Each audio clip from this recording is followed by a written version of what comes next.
শুরু করে দেন। Bismillah Rahman Rahim. Welcome everybody to our today's discussion. আজকে আমাদের ডিসকাশনের টপিক হচ্ছে evaluation and management of acute heart failure. By this time মনে হয় আমাদের হয়ে গেছে ক্রনিক হার্ট ফেলিওর এবং প্যাথোফিজিওলজি, কাজেই আজকে অতটা সময় লাগবেও না এই অংশে। তো অ্যাকিউট হার্ট ফেলিওর আসলে এখানে ম্যানেজমেন্ট ইস্যুটাই হচ্ছে মেইন। ডায়াগনস্টিক ইস্যু তো আছেই, ম্যানেজমেন্ট ইস্যুটা মেইন, ম্যানেজমেন্ট নিয়ে ডিসকাশনটা বেশি হবে আর কি। আর প্যাথোফিজিওলজি, ডায়াগনস্টিক সাইড এগুলো আসলে ক্রনিক হার্ট ফেলিয়ারই বেশি আসে। যাই হোক, এটা হচ্ছে লাইফ থ্রেটেনিং কন্ডিশন, আমাদের প্রত্যেকেরই মানে প্র্যাকটিক্যাল লাইফে, প্রফেশনাল লাইফে আমাদের জানা উচিত। এবং ম্যানেজমেন্টটা, হার্ট ফেলিয়ারের ম্যানেজমেন্ট যদি কার্ডিওলজিস্ট থেকে ঠিক মতো না হয়, মানে হার্ট ফেলিওর ম্যানেজমেন্টে যদি আমরা ফেলিওর হই তাহলে আর পেশেন্ট যাবে কোথায়। তো যাই হোক, আশা করি আমরা সবাই অবগত আছি। ইন্ট্রোডাকশনে কিছু কথাবার্তা আছে।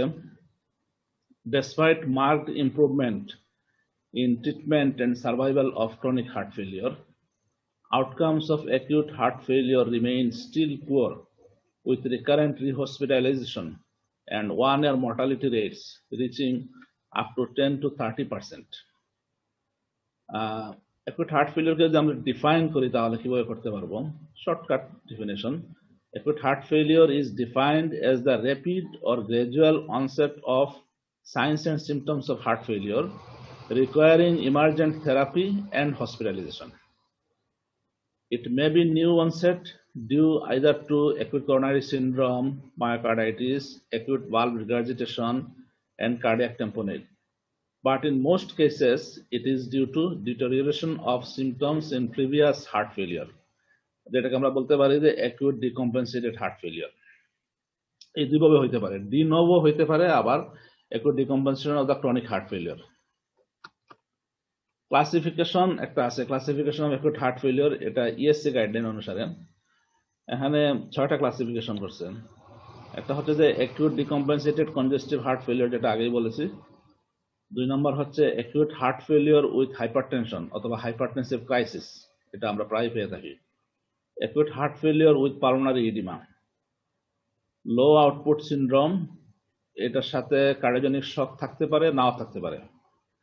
হাই আউটপুট ফেলিয়ার এবং right sided acute heart failure. এই 6 ভাবে আমরা অ্যাকিউট হার্ট ফেলিয়ারকে মোকাবেলা করতে পারি। এখানে এই 6টা ক্লাসিফিকেশনের কিছু সাইন সিমটম এবং হিমোডাইনামিক ক্যারেক্টারিস্টিক্স বলা হয়েছে। Acute decompensated congestive heart failure, যেটা ইউজুয়ালি এটা অনসেটটা হয় গ্র্যাজুয়ালি, এবং এখানে সাইন সিমটমস কমন যেগুলো আছে, পেরিফেরাল ইডিমা, ডিসনিয়া, তবে এক্সট্রিমিটি গুলো ওয়েল পারফিউজড থাকে, সাধারণত কোল্ড এক্সট্রিমিটি থাকে না এই ক্ষেত্রে। Systolic blood pressure maybe normal অথবা হাইও থাকতে পারে। চেস্ট এক্সরেতে আমরা সাধারণত মাইল্ড ইন্টারস্টিশিয়াল ইডিমা পাইতে পারি, কোনো কোনো ক্ষেত্রে নর্মালও পাওয়া যায়। Acute heart failure with hypertension বা হাইপারটেনসিভ ক্রাইসিস সাধারণত র্যাপিড অনসেট হয়ে থাকে, র্যাপিড অনসেট। হঠাৎ করে একটা হাইপারটেনসিভ পেশেন্ট দেখা গেল যে হঠাৎ করে শ্বাসকষ্ট শুরু হয়ে ভর্তি হয়ে গেছে, একদম ডাইরেক্ট ভর্তি। এর ডিসনিয়া থাকবে, অল্টার্ড মেন্টাল স্ট্যাটাস থাকবে, এবং পসিবল অলিগুরিয়া বা এনুরিয়া থাকবে। সাধারণত এই altered mental status, possible oliguria, anuria এগুলো হচ্ছে সাধারণত হাইপোপারফিউশনের সাইন, এগুলো থাকতে পারে। এবং সবচেয়ে অ্যালার্মিং ফিচার হচ্ছে যে এখানে systolic blood pressure usually more than 180, diastolic 100 বা 110 এরকম থাকতে পারে। Acute heart failure with pulmonary oedema র্যাপিডও হইতে পারে, আবার গ্র্যাজুয়াল অনসেটও হইতে পারে। এই ক্ষেত্রে সিভিয়ার ডিসনিয়া থাকবে, ট্যাকিপনিয়া থাকবে, ট্যাকিকার্ডিয়া থাকবে। সাধারণত সিকেডির পেশেন্টগুলো আমরা এই কন্ডিশনে পেয়ে থাকি। এবং ব্লাড প্রেশার লো থাকতে পারে, নর্মালও থাকতে পারে। কার্ডিওজেনিক শক তো হার্ট ফেলিয়ারেরই একটা কন্ডিশন। লো আউটপুট সিনড্রোম যেটা, সেটার সাথে শক থাকতে পারে, নাও থাকতে পারে।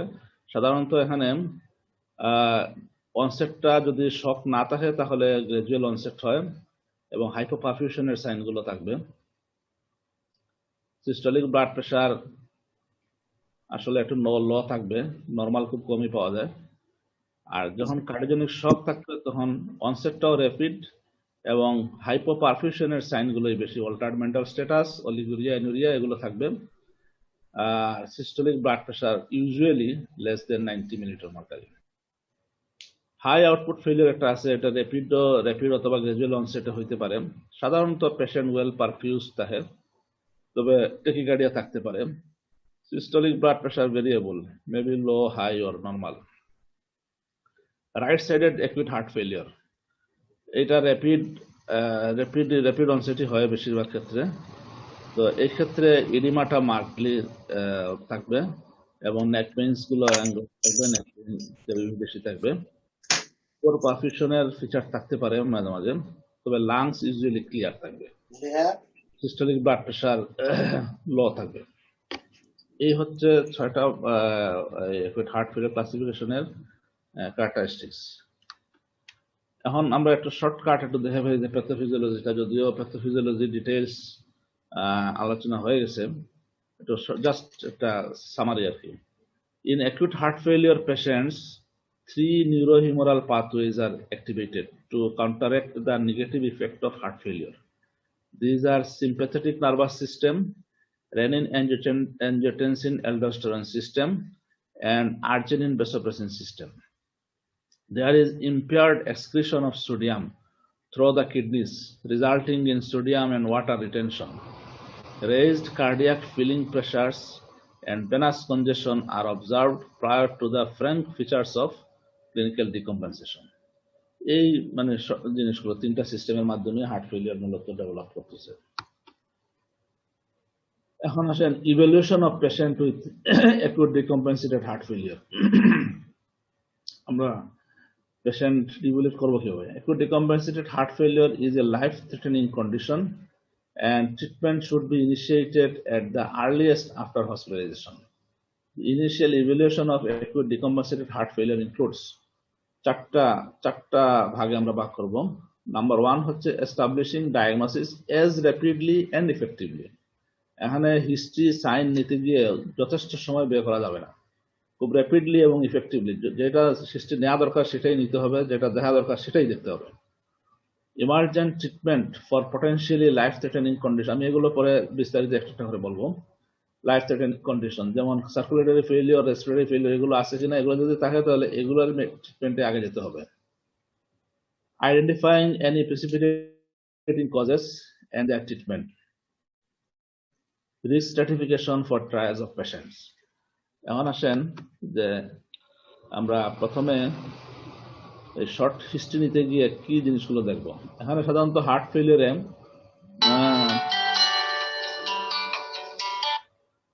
ফেলিয়ারে সাধারণত ভলিউম ওভারলোডের কিছু ফিচার আমরা পাবো, আর হাইপোপারফিউশনের ফিচার পাবো, যে ক্ষেত্রে হাইপোপারফিউশন থাকে। ভলিউম ওভারলোডের ফিচারের মধ্যে যেমন ডিসনিয়া, এই dyspnoea, exertional dyspnoea, paroxysmal dyspnoea, nocturnal dyspnoea, orthopnoea বিভিন্ন ফর্মে থাকতে পারে। কাফ হুইজিং এগুলো থাকে। হুইজিং থাকার কারণে অনেক সময় ব্রঙ্কিয়াল এজমা হিসাবে মিস ডায়াগনোসিস হয়। অসকালটেশনে আমরা রেলস পাবো এবং সাধারণত প্লুরাল এফিউশনের ফিচার পাওয়া যায়, বাইলেটারাল প্লুরাল এফিউশন। পেরিফেরাল এডিমা থাকবে, পেরিফেরাল এডিমা লেগ এবং সেক্রাল ডিপেন্ডেন্ট পার্টে এডিমা থাকে ইউজুয়ালি। অ্যাবডোমিনাল ডিসকমফোর্ট বা ব্লোটিং থাকে, এটা ওই কনজেশনের কারণে। সাধারণত স্মল এসাইটিস থাকতে পারে, অ্যাবডোমিনাল গার্ডটা বেড়ে যাবে। Right upper quadrant pain due to congestive hepatopathy, discomfort থাকতে পারে হেপাটোমেগালির কারণে। পেশেন্টের ফ্লুইড ওভারলোডের কারণে ওয়েট বেড়ে যেতে পারে। জুগুলার ভেনাস প্রেসার বাড়বে, অ্যাবডোমিনাল জুগুলার রিফ্লাক্স এবং ইনক্রিজিং S3 গ্যালপ। আর হাইপোপারফিউশনের কিছু ফিচার আছে যেগুলো হচ্ছে যেমন পেশেন্ট ফ্যাটিগ থাকবে, ফ্যাটিগের ফিচার থাকবে প্রায়, পেশেন্ট টায়ার্ড হয়ে যাবে, ইজিলি টায়ার্ড হয়ে যাবে। অল্টার মেন্টাল স্ট্যাটাস থাকবে, day time drowsiness, confusion. Day time drowsiness সাধারণত রাতে ঘুমাতে পারে না, ডে টাইম ড্রোজিনেস থাকবে, মেন্টাল কনফিউশনের কারণেও থাকবে। ডিজিনেস, প্রি সিনকোপ এবং সিনকোপ থাকতে পারে হিস্ট্রিতে। আমরা এক্সামিনেশন করলে এক্সট্রিমিটি গুলো কোন পাবো সাধারণত হাইপোপারফিউশনের পেশেন্টের, পেলর, ডাস্কি স্কিন এগুলো। পালস প্রেশারটা নেরো থাকবে। আর আরো কিছু সাইন আছে, সেগুলো হচ্ছে যেমন ডিপ্রেশন, স্লিপ ডিস্টারবেন্স, পালপিটেশন, এগুলো ওইগুলোর সাথে related. Orthostatic hypotension, systolic diastolic cardiac murmur এগুলো থাকতে পারে, মানে ফ্লো বেশি হওয়ার কারণে। এখানে আমরা এই ইমিডিয়েট কিছু করণীয় যেগুলো আছে, একটা ফ্লো চার্ট আমরা দেখতে পারি, এটা আমাদের হেল্প করবে। যেমন ধরেন পেশেন্ট যদি মরিবাউন্ড পেশেন্ট, দ্যাট ইজ পেশেন্টের অবস্থা এমনই হয় যে তার বেসিক লাইফ সাপোর্ট বা অ্যাডভান্স লাইফ সাপোর্টের প্রয়োজন পড়বে, সেই ক্ষেত্রে ইমিডিয়েট রিসাসিটেশন লাগবে। এই ক্ষেত্রে ওই হিস্ট্রি নেওয়ার সময় ক্ষেপণ করা যাবে না, খুব তাড়াতাড়ি পেশেন্ট ওই পর্যায়ে চলে যেতে হবে, যাতে আইসিইউ ম্যানেজমেন্টের যে লাইফ সাপোর্টের যে ম্যানেজমেন্টগুলো, যদি সেটার থেকে একটু ভালো পাই, patient distressed or in pain, সেই ক্ষেত্রে আমরা পেইন থাকলে অ্যানালজেসিক ইউজ করতে পারি। আর যদি পেশেন্টের অক্সিজেন স্যাচুরেশন 95%-এর কম থাকে, সেই ক্ষেত্রে কম, যদি 95%-এর কম থাকে, সেই ক্ষেত্রে আমরা ওই ইয়েতে যেতে পারি, সিপ্যাপ বা বাইপ্যাপ, যেগুলো non invasive respiration, artificial respiration, সেগুলোতে যেতে পারি। আর যদি অক্সিজেন স্যাচুরেশন 95%-এর বেশি থাকে, সেই ক্ষেত্রে দেখবো তার হার্ট রেট বা রিদম কেমন আছে, এরিথমিয়া আছে কিনা। এরিথমিয়া থাকলে পেসিং বা অ্যান্টি এরিথমিক ইউজ করব। আর এরিথমিয়া যদি না থাকে, তাহলে ব্লাড প্রেশারের দিকে একটু তাকাবো। ব্লাড প্রেশার যদি দেখা যায় 70 মিলিমিটার মার্কারি বেশি আছে, সেই ক্ষেত্রে বেজোডাইলেটর ইউজ করব। বেজোডাইলেটর ইউজ করব, পরবর্তীতে প্রয়োজনে ডায়ালিসিস যাব। আর 70 মিলিমিটার মার্কারি কম থাকে যদি, সেই ক্ষেত্রে আমরা ইয়েতে যাব, সাধারণত ফ্লুইড চ্যালেঞ্জে যাব। ফ্লুইড চ্যালেঞ্জ দিয়ে যদি পেশেন্ট রিসাসিটেট করা যায় তো গেল, যদি না হয় তাহলে আমরা এই ইয়েতে যাব, ইনোটক্স ইউজ করব, ফার্দার ইনোটক্স এবং আফটারলোড ম্যানিপুলেশন, সেগুলোতে যাব। আর যদি দেখা যায় পেশেন্ট রিসাসিটেট হয়ে যায়, তাহলে adequate cardiac output, reversal of metabolic acidosis এবং অক্সিজেন কনজাম্পশন, এই সবগুলো যদি ঠিক থাকে, তাহলে clinical science and adequate organ perfusion যদি ঠিক থাকে, তাহলে পরবর্তীতে পেশেন্ট ওয়ার্ডের বা ডিসচার্জের চিন্তা করবো। এখন দেখেন আমরা যে কি কি ফ্যাক্টরস যেগুলো এই অ্যাকুইট হার্ট ফেলিয়ারকে ট্রিগার করে, এখানে যদিও অনেকগুলো আছে, তো কয়েকটা ইম্পর্টেন্ট আছে, পরে বলতেছি আমি। অ্যাকুইট করোনারি সিনড্রোম, প্রায় দেখা গেছে যে সাডেন অ্যাকুইট হার্ট ফেলিয়ারের পেশেন্টের পিছনে একটা করোনারি ইভেন্ট দেখা যায়, নন এসটিএমআই বা এসটিএমআই, এগুলো প্রায় পাওয়া যায়। তারপরে tachyarrhythmia, usually atrial fibrillation, ventricular tachycardia, এগুলোতে হয়ে থাকে। Excessive rise in blood pressure, যেটা আগে বলছি, হাইপারটেনসিভ ক্রাইসিসে পেশেন্ট আসতে পারে। ইনফেকশন একটা কাজ করবে, ইনফেকশন, এবং non adherence with salt and fluid medication, patient কিন্তু salt taker, extra salt taker অনেক পাওয়া যায়, এবং ফ্লুইড মেডিকেশনে নন কমপ্লায়েন্স পাওয়া যায়, মেডিকেল ঠিক মতো প্রেশারের ওষুধপত্র খায় না। ব্রাডিয়ারিথমিয়া থাকতে পারে, টক্সিক সাবস্টেন্স ইউজ করতে পারে। ড্রাগসের মধ্যে সাধারণত হার্ট ফেলিয়ারের পেশেন্ট এবং আইএসডির পেশেন্ট এনএসআইডি, কর্টিকোস্টেরয়েড, এগুলো অন্য পারপাসে খেতে পারে, কিন্তু এগুলো খাওয়ার পরে হার্ট ফেলিয়ার নিয়ে ভর্তি হয়। কার্ডিওটক্সিক ড্রাগ কিছু আছে, কেমোথেরাপিউটিক্সও আছে। সিওপিডির পেশেন্ট অনেক সময় হার্ট ফেলিয়ার নিয়ে আসে, এবং খুবই কঠিন হয়ে দাঁড়ায় তখন, যে এটা কি এক্সারসারবেশন অফ সিওপিডি ম্যানেজমেন্ট, দুইটা একসাথেই থাকে, অথবা হার্ট ফেলিয়ার। এই ক্ষেত্রে কিন্তু ডাবল ট্রিটমেন্টের প্রয়োজন পড়ে। পালমোনারি এম্বোলিজম সাডেন অনসেট হয়ে আসতে পারে। সার্জারি অথবা পেরিওপারেটিভ কমপ্লিকেশন নিয়ে পেশেন্ট অনেক সময় আইসিইউতে, সিসিউতে ট্রান্সফার হয়ে আসে। ইনক্রিজ সিম্প্যাথেটিক ড্রাইভ, মেটাবলিক ও হরমোনাল ডিরেঞ্জমেন্ট, সেরিব্রোভাস্কুলার ইনসাল্টের কারণে হয়। আর কিছু মেকানিক্যাল কজ আছে যেগুলো আমাদের এমআই পরবর্তীতে হয়ে থাকে, যেমন free wall rupture, ventricular septal rupture, acute native ও প্রস্থেটিক বাল্ব incompetence secondary to endocarditis, aortic dissection অথবা থ্রম্বোসিস, এই সমস্ত কারণে হতে পারে। তো এখানে এই একটা শর্টকাট আছে, এই চ্যাম্প যেটা বলে, CHAMP, অ্যাকুইট করোনারি সিনড্রোম, কিছু মনে না থাকলেও এই পাঁচটা মনে রাখতে হবে: acute coronary syndrome, hypertension emergency, arrhythmia, আর অ্যাকুইট মেকানিক্যাল কজ এবং পালমোনারি এম্বোলিজম। কমপক্ষে এই পাঁচটা জিনিস মনে থাকতে হবে, যে এই প্রথম দিকেই এইগুলোর কোনোটা আছে কিনা। এখন আমরা ইমার্জেন্সি আর্লি ম্যানেজমেন্টের কিছু ট্রায়ালস দেখব। এখানে ফেজ 1-এ, যেটা আগে আমি আলাপ করেছি, যে পেশেন্টকে তার সিভিয়ারিটি অ্যাসেস করতে হবে, কোন পর্যায়ে মানে পেশেন্ট এখন আছে। Cardiogenic shock, haemodynamic instability, respiratory distress require immediate echocardiography, সাধারণত বেডসাইড ইকোকার্ডিওগ্রাফি। ইকোর জন্য আবার পেশেন্টকে পাঠানো যাবে না, বেডসাইড ভেন্টিলেশন এবং ম্যানেজমেন্ট ইন আইসিইউ। এটা হচ্ছে পেশেন্ট ওই পর্যায়ে হলে এগুলোই করতে হবে ফার্স্টে। এক্সক্লুড হাই রিস্ক এসিএস, যেমন STEMI or equivalent require urgent coronary angiography. এটা যদি ওই যখন ফ্যাসিলিটি থাকে তাহলে এমআই এর ট্রিটমেন্ট এনজিওগ্রাফির মাধ্যমে নিতে হবে। আর সেকেন্ড ফেজে আমরা দেখব যে একটু ডায়াগনোসিসটা কনফার্ম করব। পেশেন্ট একটু স্টেবল হয়ে গেলে অথবা যদি পেশেন্টকে একটু স্টেবল অবস্থায় পাওয়া যায় তাহলে confirm acute heart failure diagnosis, symptoms and signs of congestion, তারপরে একটু ইসিজি অ্যানালাইসিস করবো, ল্যাবরেটরি টেস্ট যেগুলো আছে সেগুলো দেখবো, ইমেজিং এ কিছু দেখবো, ইকোটিক ওইগুলো দেখে তারপরে অ্যাকুট হার্ট ফেলিওর ট্রিটমেন্টটা স্টার্ট করলাম। ইউজুয়ালি তো ডায়াবেটিস, ভেজোডাইলেটর এগুলোই কোনোটা আগে কোনোটা পরে ইউজ হয়। প্রিসিপিটেটিং ফ্যাক্টর যেগুলো আছে সেগুলোকে আইডেন্টিফাই করে সেগুলো ট্রিটমেন্ট নিতে হবে। সাধারণত ওই যে বললাম ACS, arrhythmia, infection, hypertension, non compliance, এগুলো। Specific treatment, start specific treatment, revascularization for ACS, drugs or ECB for arrhythmia, electrical cardioversion for arrhythmia, antimicrobial therapy for infection। যেটাতে যেটা লাগে সেটা আমরা সাথে সাথে এটা অ্যাপ্লাই করতে হবে। তারপরে পেশেন্ট যখন আরেকটু স্টেবল হবে তখন আমরা পেশেন্টকে অ্যাসেস করব ক্লিনিক্যাল রেসপন্সটা কেমন হচ্ছে, এবং সেই ক্ষেত্রে পেশেন্টের খুব ভালো হয়ে গেলে এবং দেখা গেল যে পেশেন্টের আর নিড নাই, সেই ক্ষেত্রে ডিসচার্জও দিতে পারি, অথবা পেশেন্টকে নর্মাল ওয়ার্ডে স্টেপ ডাউন করব। যদি দেখা যায় ইমপ্রুভমেন্ট না হয়, খারাপের দিকে যায়, তাহলে আবার আইসিইউতে শিফট করতে পারি। এই হচ্ছে মোটামুটি একটা শর্ট ম্যানেজমেন্ট প্রটোকল। এখানে আমরা ম্যানেজমেন্টের জন্য, ফার্দার ম্যানেজমেন্টের জন্য পেশেন্টগুলোকে আমরা 4টা ভাগে ভাগ করব।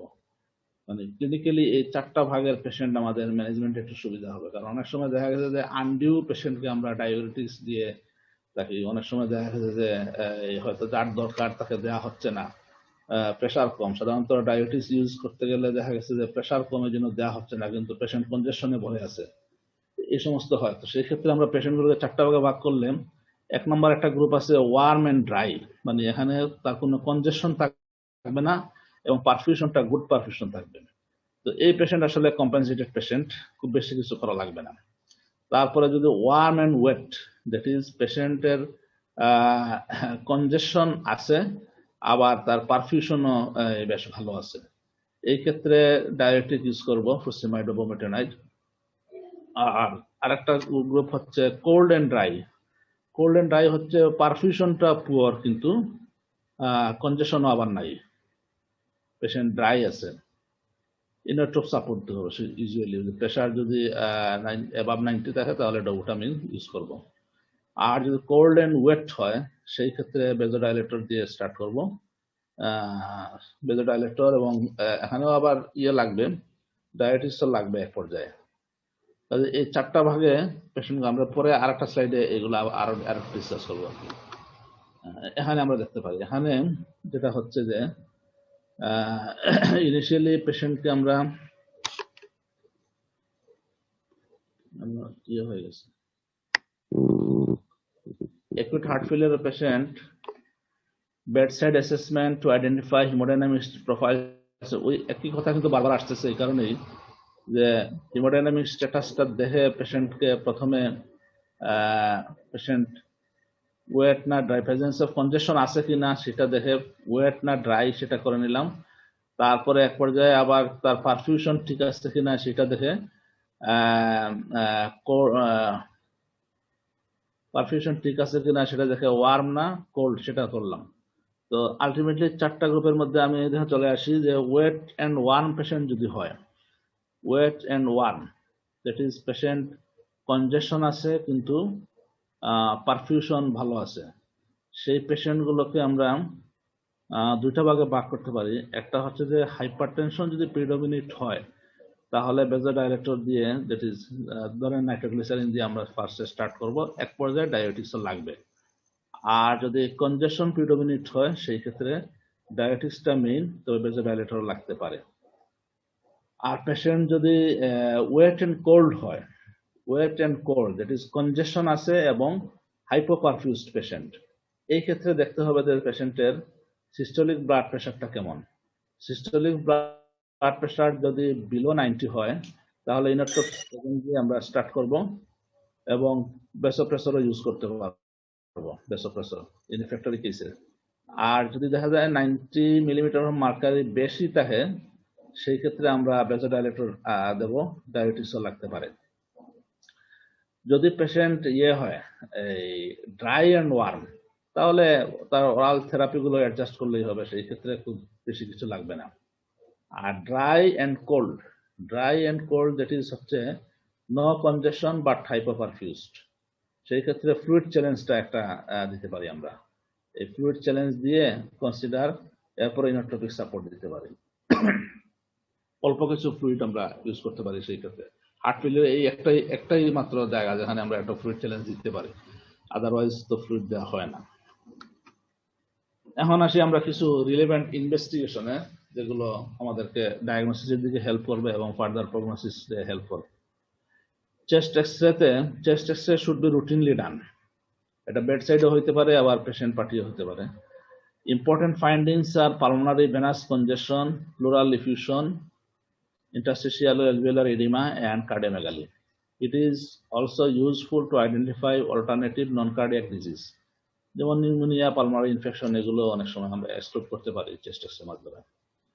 ইসিজি তো লাগবেই, তবে খুব কম ক্ষেত্রে ইসিজি নর্মাল থাকে, অ্যাবনর্মাল ইসিজি সাধারণত পাওয়া যায়। অ্যাবনর্মালিটির কোনো নাই, কি অ্যাবনর্মাল পাবো এটা নির্দিষ্ট না, যে কোনো কিছু হতে পারে। তো এরিথমিয়া, ইউজুয়ালি এরিথমিয়া প্রায় পাওয়া যায়, যে কোনো ধরনের arrhythmia. Echocardiography should be immediately done in cardiogenic shock and suspected life-threatening structural or functional heart disease. তাহলে বেডসাইড ইকো আমরা করব। এরপরে আসতেছে পেপটাইড গুলো, টিউরেটিক পেপটাইডস যেগুলো আছে, বিএনপি অথবা অ্যান্টিপ্রো বিএনপি, এগুলোর সেন্সিটিভিটি, হাই সেন্সিটিভিটি থ্রেশহোল্ডস বিএনপির জন্য less than 100 picogram per millilitre normal, এবং অ্যান্টিপ্রো বিএনপির জন্য less than 300 picogram per ml. Elevated levels do not always confirm the diagnosis of acute decompensated heart failure. Other laboratory টেস্টের মধ্যে আছে cardiac troponin তো করব, বান, তারপরে serum creatinine, electrolytes, liver function test, thyroid function test, CBC, glucose, D dimer. তবে ABG routinely লাগবে না, শকের পেশেন্টের এবিজি করা লাগবে। Pulmonary artery catheter in selected cases of hemodynamically unstable patients with an unknown mechanism of deterioration, সেই ক্ষেত্রে pulmonary artery catheter করা লাগতে পারে। ফার্মাকোলজিক্যাল থেরাপির মধ্যে ওয়াইডলি ইউজড হচ্ছে ডায়াবেটিস। ডায়াবেটিস সম্পর্কে কিছু কথা আছে এখানে। প্রথম কথা হচ্ছে যে with signs of fluid overload and কনজেশন আমরা ডায়াবেটিসটা ইউজ করব। With signs of hypoperfusion should be avoided. The hypoperfusion যে জায়গায় আছে সে জায়গায়, that is the patient যেগুলো বললাম যে ড্রাই অ্যান্ড কোল্ড, সেই ক্ষেত্রে আমরা ডায়াবেটিস ইউজ করবো না, বরং ফ্লুইড চ্যালেঞ্জ দেবো। Intravenous loop diabetes in continuous infusion is preferred to bolus injection. Continuous infusion is preferred to bolus injection. Regular monitoring of symptoms, urine output, serum creatinine and electrolytes is needed. ইয়েতে ফ্রোসেমাইডে সাধারণত আমরা 20 থেকে 500 milligram bolus use করা যেতে পারে, এবং initial continuous ইনফিউশনের starting dose হচ্ছে 5 to 40 milligram per hour. In patients with resistant edema or insufficient symptomatic response, thiazide type diuretic or spironolactone may be added. অর্থাৎ ডিস্টাল টিউবুলার ব্লকিংটা তখন আমরা করতে পারি যদি রেজিস্ট্যান্ট হয় ফ্রোসেমাইড। Vasodilators মধ্যে IV vasodilators are second most often used agents in acute heart failure. Decrease venous tone, decrease arterial tone, increase stroke volume.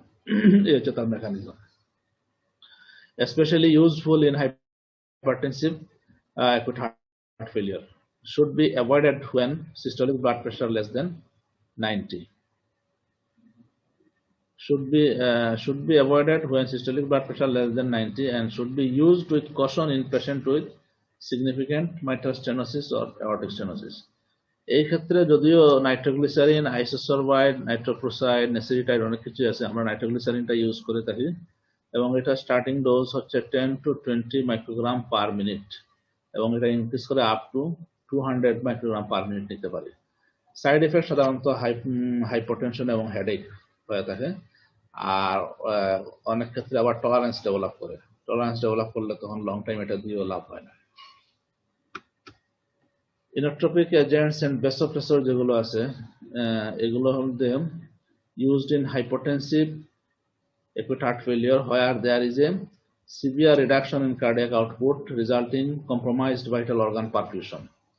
ECG monitoring is required as adrenergic inotropes may cause myocardial ischemia and arrhythmia. Must be used with caution starting from low doses and up titrating. এখানে অনেক ক্ষেত্রে দেখা গেছে অনেকে high dose দিয়ে start করে তারপরে কমায়, কিন্তু আইডিয়ালি লো ডোজে স্টার্ট করে আস্তে আস্তে আপ টাইট্রেটিং করতে হবে। As a prominent peripheral arterial vasoconstrictor, norepinephrine and dopamine in higher doses, that is more than 5 mg per kg per minute, are given to patients with marked hypotension. Hypotension patientরে আমরা initially একটু বেশি start করব।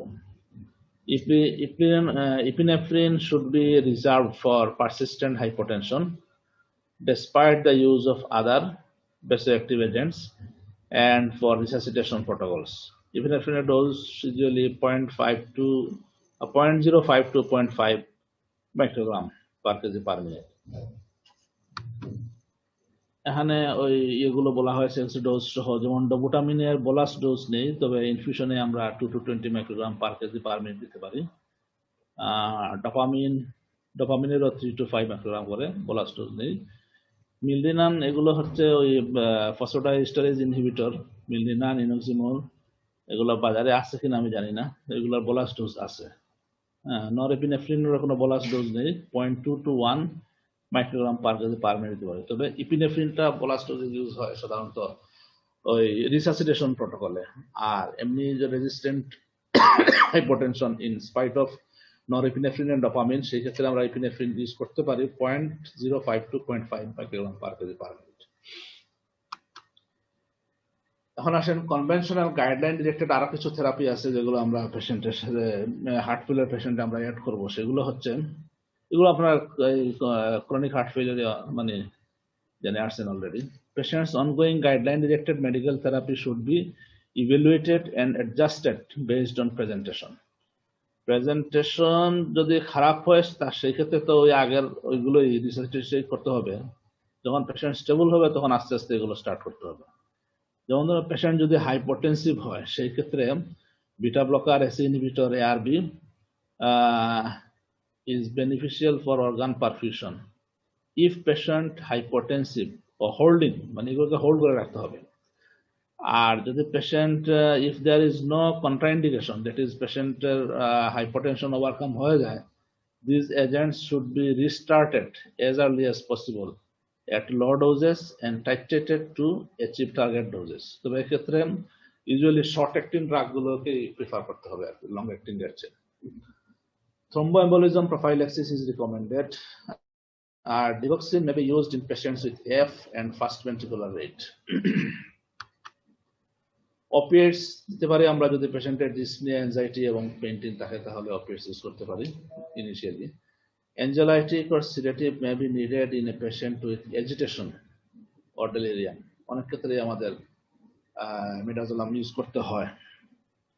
Ultrafiltration should be confined to patients who fail to respond to diuretic based strategies. Diuretics এর যে strategy আছে, ফুসেমাইড, তারপরে distal blocking, highest dose, এই সবগুলো করার পরেও যে ক্ষেত্রে আমরা ডায়াবেটিস ইফেক্টটা পাই না, সেই ক্ষেত্রে আমরা নেফ্রোলজিস্টের হেল্প নিতে পারি। আলট্রাফিল্ট্রেশন আমাদের লাগবে। তো এখানে কিছু ইন্ডিকেশন আছে, সেই ইন্ডিকেশনগুলো হচ্ছে oliguria unresponsive to fluid resuscitation, serum potassium more than 6.5 millimole per liter, pH যদি less than 7.2 হয়, serum urea more than 150 milligram per deciliter, and serum creatinine more than 3.4 milligram per dl. এই ধরনের কয়েকটা কন্ডিশনে আমরা একটা আল্ট্রাভেলেশনের নিতে পারি। মেকানিক্যাল সার্কুলেটরি সাপোর্টের অনেক সময় প্রয়োজন পড়ে, এগুলো একটু দেখে নেই। The indications for intra-aortic balloon pump are to support the circulation before surgical correction of specific acute mechanical problems like rupture of ventricular septum, acute MR, severe acute myocarditis, and in selected cases of acute myocardial ischemia or infarction before, during, and after percutaneous or surgical revascularization. এক কথায় সব চলে আসছে আর কি। সাধারণত এই সমস্ত ক্ষেত্রে আমরা আইএবিপি ইউজ করতে পারি সার্জিক্যাল কারেকশনে অথবা পিসিআই তে, যে ক্ষেত্রে পেশেন্ট শকে থাকে আর সেই ক্ষেত্রে। Other short term mechanical support system used in cardiogenic shock are percutaneous cardiac support device, extracorporeal life support এবং extracorporeal membrane oxygenation। এগুলা কোন সেন্টারে ইউজ হয় আমি ঠিক জানি না, আইএবিপি হচ্ছে আর কি। Management of patients with cardiogenic shock, মানে শককে একটু আলাদাভাবে আলাপ করতে হবে, কারণ কার্ডিওজেনিক শক তো হচ্ছে একটা আমাদের জন্য একটা কমন সিনারিও, এগুলো ফেস করতেই হয়। Immediate ECG and echocardiography are recommended. তাহলে বুঝলাম যে কার্ডিওজেনিক শকের পেশেন্টের একটা বেডসাইড ইকো লাগবেই, হ্যাঁ, ইসিজি তো আমরা নিতে পারতেছি। Should be referred to a higher centre with facility of cardiac cath lab, dedicated CCU with availability of mechanical circulatory support, ideally. In cardiogenic shock complicating acute coronary syndrome, an immediate, that is within 2 hours of admission, CAG is recommended with intent to perform coronary revascularization. যদি সেই ধরনের facility থাকে। Continuous ECG, blood pressure and invasive arterial monitoring. Inotropic agents and vasopressors to increase cardiac output and systolic pressure. আমরা সাধারণত এইটাই প্রথমে start করি, এইটাই একমাত্র ট্রিটমেন্ট হয়ে যায়। Short term mechanical circulatory support may be considered in refractory cardiogenic shock. অনেক ক্ষেত্রেই আমরা দেখি যে আমরা ইনোট্রপিক সাপোর্ট দেওয়ার পরেও পেশেন্ট কিন্তু হচ্ছে না, পেশেন্ট আমরা ব্যাক করতেছে না, সেই ক্ষেত্রে এই মেকানিক্যাল সার্কুলেটরি সাপোর্ট গুলো ইউজ করতে পারি, যেগুলো আমাদের সবগুলো সেন্টারে সুযোগ নাই। When to discharge acute heart failure patients, ডিসচার্জের কিছু চেকলিস্ট আছে, সেগুলো হচ্ছে guideline directed medical therapy has been reviewed and patient has been stable for 24 hours. ওই যেগুলো বিটা ব্লকার, এসি ইনহিবিটর, এগুলো আমরা রিস্টার্ট করব, স্টার্ট করার পরে আপটাইটেড আস্তে আস্তে হবে এবং পেশেন্ট স্টেবল থাকতে কমপক্ষে 24 আওয়ার্স, সেক্ষেত্রে ডিসচার্জ দিতে পারি। Potential exacerbating or confounding comorbidities have been addressed. যেমন একটা হার্ট ফেলিওর পেশেন্টের সাথে আবার অ্যাকুট এক্সারবেশন অফ সিওপিডি আছে, তো ওইটাও অ্যাড্রেস করতে হবে এবং ওইটাও স্টেবল হতে হবে। Exercise tolerance has return to NYHA class 2 কমপক্ষে, ক্লাস 3 অবস্থা ছাড়া যাবে না। Volume status has been optimised, education has been provided, clinic follow up has been scheduled. আর এখানে কিছু গোল এগুলা জাস্ট হবে, রিপিট হবে আর কি। ট্রিটমেন্টের 3টা স্টেজে তার গোল আছে। একটা ইমিডিয়েট গোল হচ্ছে যে improve haemodynamic and organ perfusion, যেটা আমরা আগে বলেছি, restore oxygenation, elevate symptoms, limit cardiac and renal damage, prevent thromboembolism, minimise ICU length of stay. এটা হচ্ছে ইমিডিয়েট গোল। আর ইন হসপিটালের ইমিডিয়েট কিছু গোল আছে, সেটা হচ্ছে যে identify aetiology and relevant comorbidities, titrate therapy to control symptoms and congestion and optimize blood pressure, initiate an up-titrate disease modifying pharmacological therapy, consider device therapy in appropriate patients. Pre-discharge and long-term management এর মধ্যে কিছু goal আছে, সেটা হচ্ছে develop a care plan that provides a schedule for up-titration and monitoring of pharmacological therapy. এখানে যেগুলো হচ্ছে যে আমাদের হার্ট ফেলিওরের পেশেন্ট গুলো ওয়ার্ড থেকে যখন ডিসচার্জ হয়, ইনিশিয়ালি আমরা প্রায় পেয়ে থাকি যে সাপোজ দেয়া হলো তাকে রেমোরিল 1.25 মিলিগ্রাম, তারপরে একটা বিসোপ্রোলল 2.5 মিলিগ্রামের হাফ, এটা দিয়ে তার মাসের পর মাস, বছরের পর বছর চলতেছে। ভাইরাস দেখা গেল তার blood pressure by this time বেড়ে অনেক বেশি হয়ে গেছে।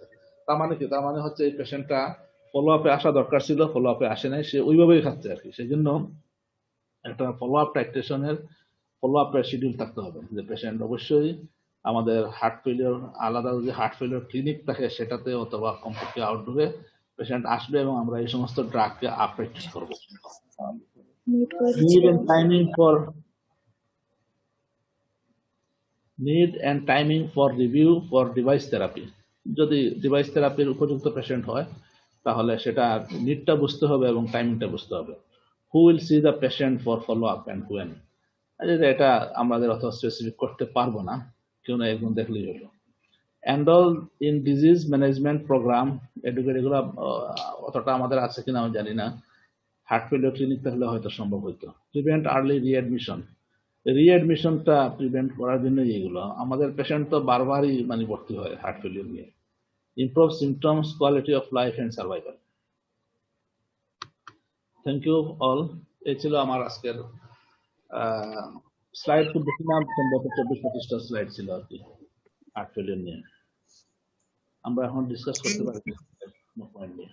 Thank you sir for your nice presentation. Sir হ্যাঁ স্যার আমার একটা কোশ্চেন ছিল স্যার। হ্যাঁ, অবশ্যই অবশ্যই। স্যার কোশ্চেন হচ্ছে, আপনি একটা স্লাইডে দেখাইছেন স্যার, আমরা যে হার্ট ফেলিওর হয় সেক্ষেত্রে আমরা আইনোট্রপ শুরু করতে পারি। এখন সেখানে আছে ডোপামিন শুরু করতে পারি, নরএড্রেনালিন শুরু করতে পারি, অ্যাড্রেনালিন। আমরা তো ওয়ার্ডে নরএড্রেনালিনটাই শুরু করি। তো হ্যাঁ স্যার এখানে ডোপামিন কি আমরা আগে এক সময় করতাম, আমরা যখন ইন্টার্ন ছিলাম তখন করতাম, এখন কি আদৌ আর করি বা করবো কিনা স্যার? কোনটা? Dopamine sir, dopamine. আমরা ইউজুয়ালি নরেট দিয়ে শুরু করব, নরেট শুরু করব, ডোপামিন সাথে অ্যাড করব। আর এই দুইটাই যখন ফেলিওর হবে তখন তার সাথে এপিনেফ্রিনও আমরা অ্যাড্রেনালিন আমরা ইউজ করতে পারি থার্ড লাইনে। কিন্তু শুরুটা হবে নরঅ্যাড্রেনালিন দিয়ে। জি স্যার, জি স্যার। কারণ ডোপামিন আমাদের ওই যে হার্ট রেট অনেক বেশি করে, হার্ট রেট বাড়লে আবার ওই ট্যাকিকার্ডিয়া ইনডিউসড ফেলিওর কিন্তু অ্যাগ্রাভেট করতে পারে। জি স্যার। তারপরেও এক পর্যায়ে ইউজ করতে হবে সেটা নরেট করার পরে। জি স্যার। আসসালামু আলাইকুম স্যার। স্যার আমি তৌফিক বলছি। হ্যাঁ স্যার কখন স্যার মানে ডোপামিন আর কখন স্যার ডোবিটামিন, এটা স্যার একটু যদি বলতেন স্যার। আসলে এখানে ওই ব্লাড প্রেশারটা একটা, যে ব্লাড প্রেশার সাধারণত 70 আপ যদি থাকে তাইলে আমরা ডোপামিন ইউজ করব, ডোবুটামিন ইউজ করবো আর কি। আর বিলো 70 হয় সেই ক্ষেত্রে নরেট বা ডোপামিন ইউজ করবো আর কি। বিশেষ করে পেশেন্ট, আরেকটা কথা বললে এইভাবে বলা যায় যে পেশেন্ট হাইপোটেনশনে আছে কিন্তু শকের ফিচার অতটা নাই, সেই ক্ষেত্রে ডোবুটামিনটা হচ্ছে আইডিয়াল। আর শকের ফিচার যখন থাকবে সেই ক্ষেত্রে ডোপা নরেট সেগুলো হচ্ছে আইডিয়াল ড্রাগ। মানে স্যার ডোপামিন আর নরএড্রেনালিন কি স্যার সেম ইন্ডিকেশন স্যার, নাকি এই দুইটার মধ্যে কোনো ডিফারেন্স আছে? ডোপামিন আর নরএড্রেনালিন এই দুইটার ইন্ডিকেশন কি সেম স্যার নাকি ডিফারেন্স আছে? এই দুইটাই তো আসলে ওই ইনোট্রপস এবং বেসোপ্রেসর হিসাবে ইউজ হয়, সেম না ঠিক। তারপরেও নরেটটা হচ্ছে প্রিফারেবল আর কি, নরেটটা প্রিফারেবল। নরেট দিয়ে হয়ে গেলে আমরা ডোপামিন ইউজ নাও করতে পারি। আর যদি দেখা যায় যে ইউজুয়ালি আমরা রিস্ক না নিয়ে আমরা দুইটা কিন্তু একসাথে স্টার্ট করি। এইখানে তো স্যার আমাদের যে মেকানিজমটা কিন্তু চিন্তা করি স্যার। স্যার তো যদি নরএড্রেনালিন তো স্যার পাওয়ারফুল ভ্যাসোকনস্ট্রিক্টর, হ্যাঁ, যেসব পেশেন্টের স্যার মানে রেনাল সাপোর্ট দরকার আমরা মনে করছি, সেই ক্ষেত্রে আমরা স্যার ডোপামিন দিকে যাবো। ডোপামিনটা ইউজ হয়, যেটা হাইপোপারফিউশনের পেশেন্টের ডোপামিনটা এই দুইটাই আসলে লো ডোজে, তো লো ডোজে তো হাইপোপারফিউশনে কাজ করবে, কিন্তু এটা ডোজটা বাড়ায় দিলে তখন বেসোপ্রেসর হিসেবে কাজ করবে। তো আমরা হ্যাঁ, যেখানে ওই যে হাইপোপারফিউশনের ফিচার থাকবে সেখানে লো ডোজে ডোপামিনটা মানে আইডিয়ালি চুজ করবো। ঠিক আছে। আবার স্যার নরএড্রেনালিন তো স্যার এই যে ইয়া করে তো মানে টেকিকার্ডিয়া যে করে, ওই ক্ষেত্রে কি স্যার হার্ট রেটের কোনো বিষয়কে আমরা এই ইয়া করবো কিনা, কেন কনসিডার করবো কিনা? হ্যাঁ, ট্যাকিকার্ডিয়া তো ডোপামিনেই বেশি হয়।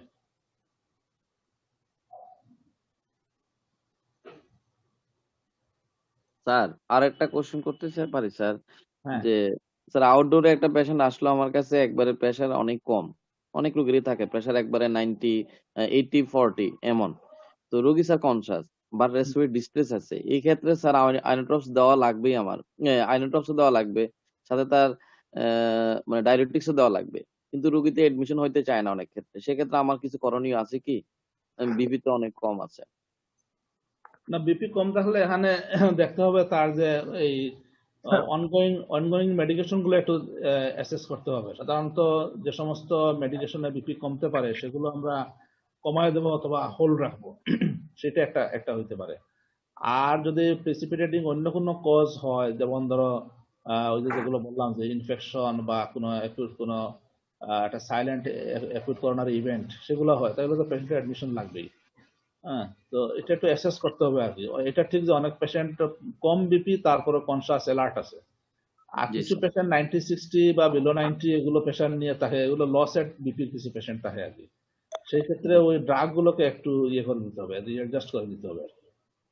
পাশাপাশি জি তো স্যার আপনি যেটা দেখাইলেন স্যার যে যে ড্রাই ওয়েট, হ্যাঁ, হ্যাঁ, এই হ্যাঁ, মেকানিজম তো আমরা চিন্তা করবো স্যার। আমরা বেড সাইড এই চিন্তা করবো তার কনজেশন আছে কিনা, তার পারফিউশন কেমন, হ্যাঁ, হ্যাঁ, তখন ওইভাবে আমরা আগাবো স্যার। কোনটা ডায়ালিসিস হ্যাঁ, লাগবে, কোনটা লাগবে না, ওকে, মানে অ্যাসেসটা করতে হবে আর কি। এটা অ্যাপ্লিকেশন এসেসটা করতে হবে স্যার।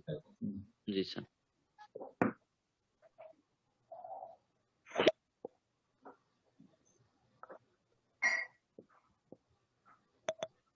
স্যার ওই যে diuretics resistance sir, diuretic resistance হলে আমরা কি করে বুঝবো স্যার?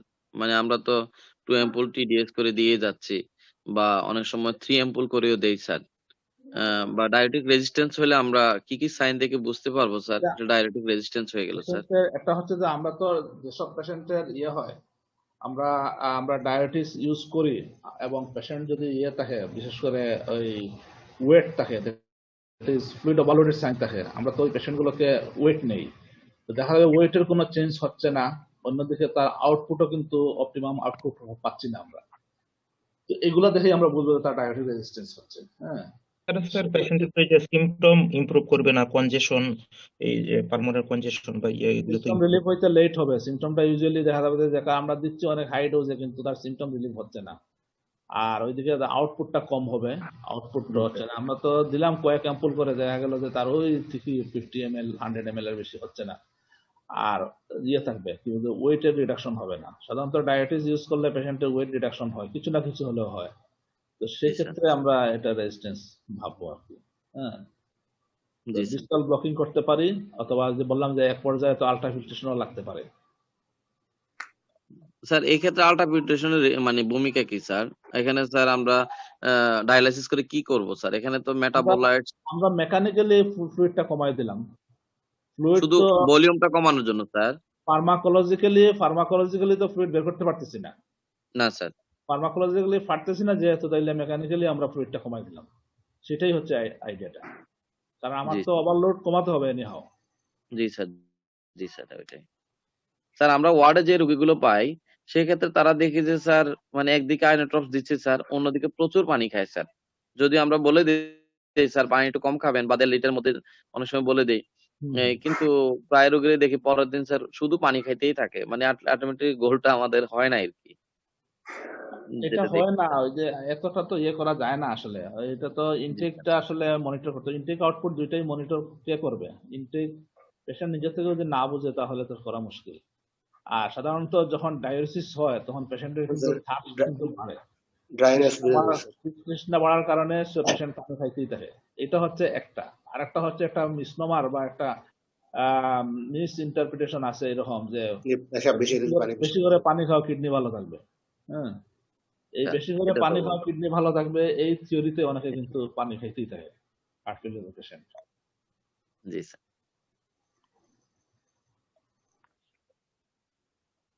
ওকে, আমি হ্যাঁ, হ্যাঁ,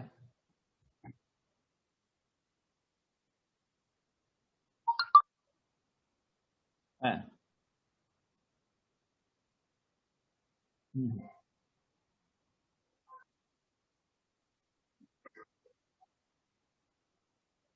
আসলে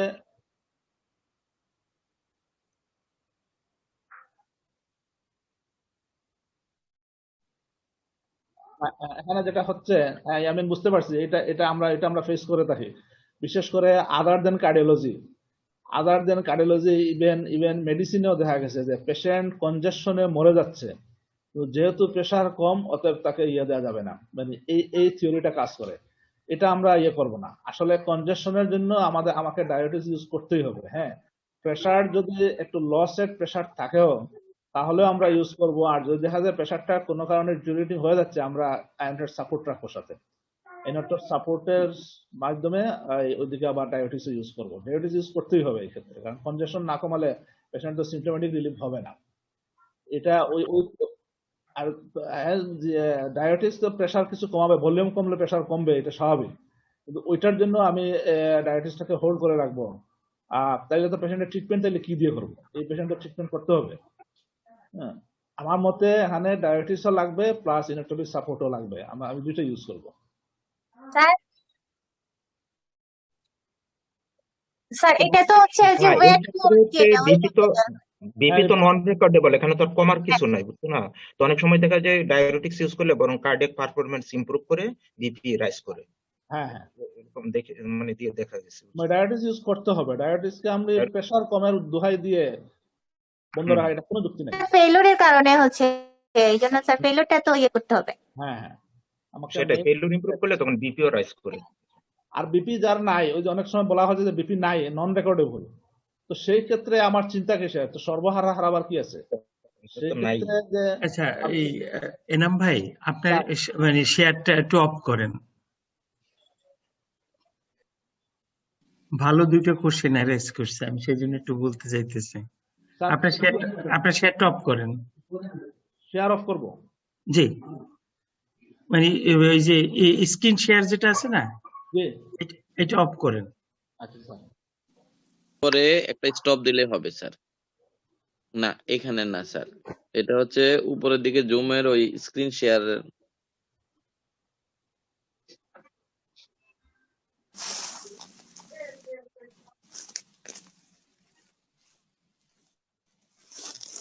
এটা কি আপনারটা স্টপ হয়েছে? স্যার আপনি করে দিতে পারেন স্যার। দেখো আমারটা দেখায় কিনা। Sir emergency management of complicated ST limited হ্যাঁ, এর হ্যাঁ, নাই। দেখা যাচ্ছে স্যার। দেখা আচ্ছা যাচ্ছে স্যার।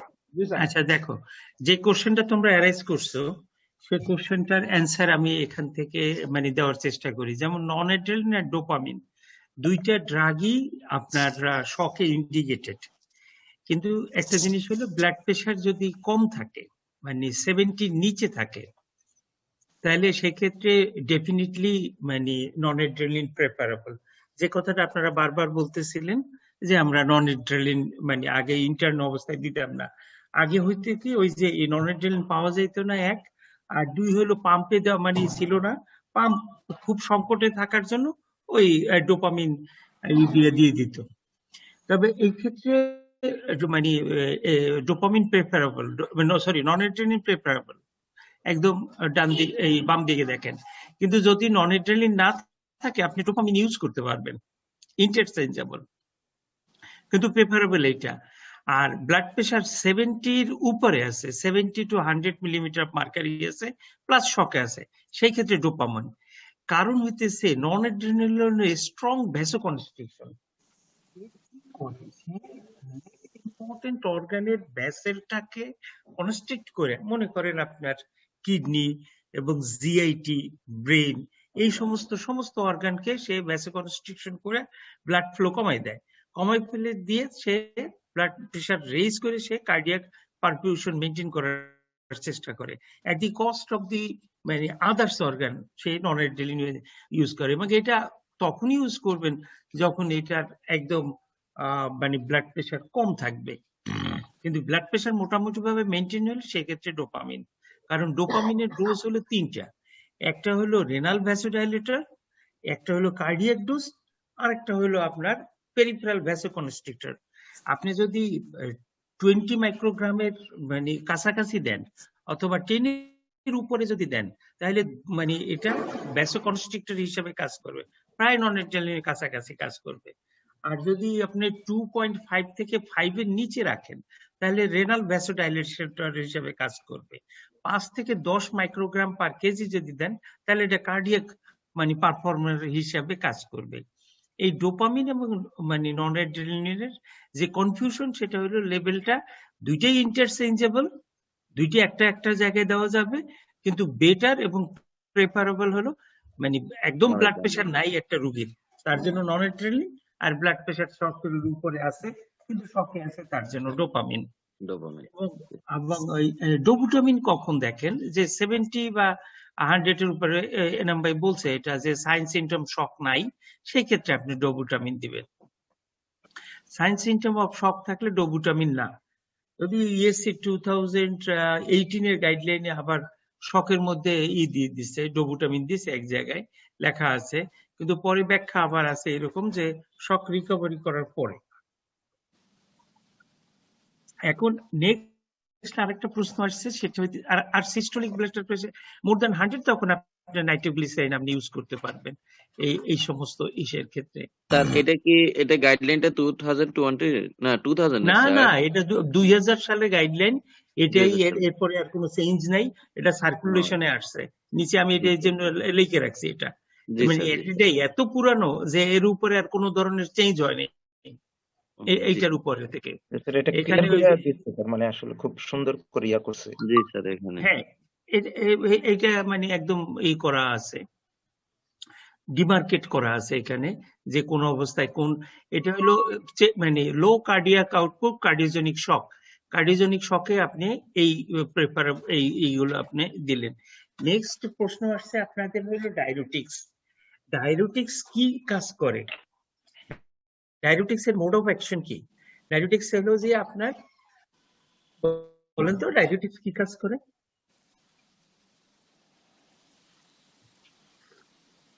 হ্যাঁ, আল্লাহ, কনজেশন কমাবে স্যার। কেমন করে? Sodium potassium channel sodium glucose কো ট্রান্সপোর্টারকে মানে ইনহিবিট করে স্যার, রেনাল টিবিউলস স্যার, নেফ্রনে। তারপরে স্যার আরো কিছু চ্যানেল আছে, ওই যে sodium potassium two chloride channel আছে। রিঅ্যাবজর্পশন প্রিভেন্ট করবে। সল্ট ওয়াটার রিঅ্যাবজর্পশন প্রিভেন্ট করে, যার জন্য সল্ট এক্সক্রিশন হয়। তাতে কি করে? প্রিলোড, তাতে প্রিলোড কমে। আচ্ছা, যে কোনো ড্রাগে প্রিলোড কমলে কার্ডিয়াক আউটপুট কমবে, রাইট স্যার,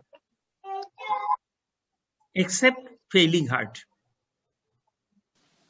ফেইলিং হার্টে যদি মানে করে, আপনি যদি প্রিলোড কমাই দিতে পারেন এবং আপনি যদি ভেনো ডাইলেট করতে পারেন, ভেইনস গুলো ডাইলেট করতে পারেন, what is the treatment difference between, তো দেখলাম এমবিবিএস এর কোশ্চেন, এখন আপনাদের বলতেছি, what are the treatment difference between right heart failure and left heart failure?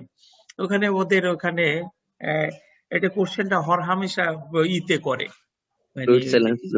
না না না ইসে ভাই ভাই করে। জি স্যার। স্যার লেফট হার্ট ফেলিওরে তো স্যার প্রিলোড কমাতে হবে, কিন্তু রাইট হার্ট ফেলিওরে স্যার এটা বাড়াতে হবে। রাইট হার্টে পানি ফ্লুইড প্রিলোড বাড়াতে হবে, কিন্তু লেফট হার্ট ফেলিওরে কেমন করে রাইট হার্টে ফ্লুইড বাড়াবেন আপনি? এটা তো সিস্টেমিক কনজেশনে বসে আছে, আপনি ফ্লুইড বাড়ালে তো মরে যাবে রোগী। স্যার এই যে আরবি ইনফার্ক্টে যেটা হয় স্যার, আরবি মানে একুট ইনফার্ক্টের কথা, এটা তো একুট ইনফার্ক্টে, সেই একুট ইনসাল্টে আপনি ফ্লুইড দেন। হ্যাঁ, এটা তো কনজেশন হয়ে বসে আছে। আর বাইভেন্ট্রিকুলার ফেলিয়ার হলে তো স্যার ওষুধ স্যার টেলিফোন করছে। আসসালামু আলাইকুম স্যার, স্যার ভালো আছেন? জি স্যার ভালো স্যার।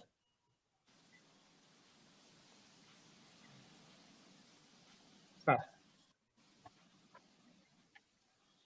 আচ্ছা স্যার, আচ্ছা ঠিক আছে স্যার, জি স্যার আসবো আসবো স্যার। শাইনের কি হবে স্যার? ওটা কি অ্যাসেট প্রফেসর হওয়ার জন্য? ঠিক আছে স্যার, ওকে স্যার।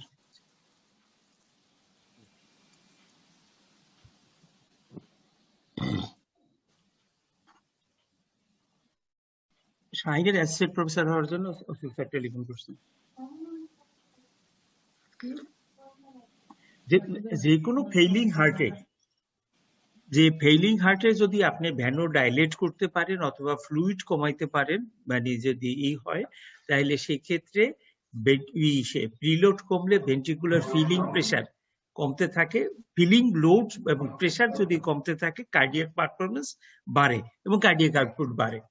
ওই যে লিপাজ বলতেছিল যেটা ফেইলিং হার্টে আপনার এইরকম, তাহলে ফেইলিং হার্টে আপনার মানে ডায়াবেটিক্স দিলে একদিকে আপনার প্রিলোড কমবে এবং এট দি সেম টাইম আফটার লোডও কমবে।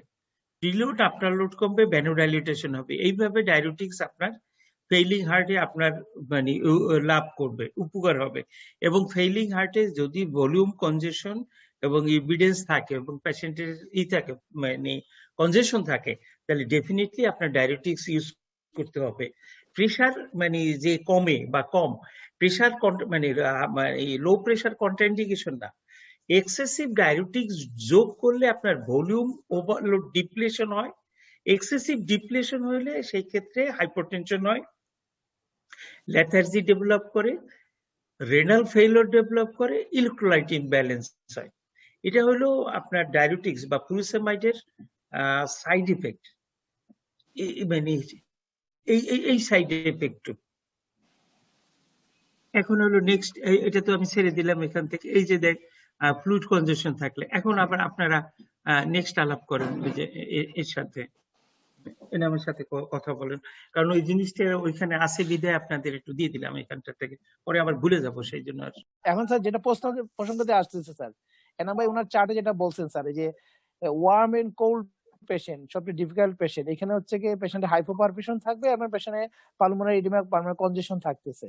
এই পেশেন্টে আপনি বলছেন যে আমরা সিস্টোলিক বিপি দেখবো, যদি 90 নিচে থাকে তাহলে পেশেন্টে আমরা বেজোডাইলেটর দিব এবং ডায়োটিক্স দিব। যদি রেজিস্ট্যান্স হয়ে যায়, হ্যাঁ আপনার এই তখন ডায়োটিক্স, তখন আমরা আইনোট্রোপাল এজেন্ট দেবো আমরা জিনিসটাতে। এখন 90 নিচে যারা, তাদের ক্ষেত্রে আপনি বলছেন তখন কিন্তু আইনোট্রপ এবং ভেজোপ্রেসরটা প্রথম ইউজ হবে। তারপর বলছেন যে ডায়োটিক কখন দিব, ডায়োটিক দিব when perfusion is corrected, not simultaneously। আপনার চার্ট অনুযায়ী বলতেছে যে, ওই চার্টটা একটু দেখান তো এনাম ভাই, আপনি আবার শেয়ার করেন।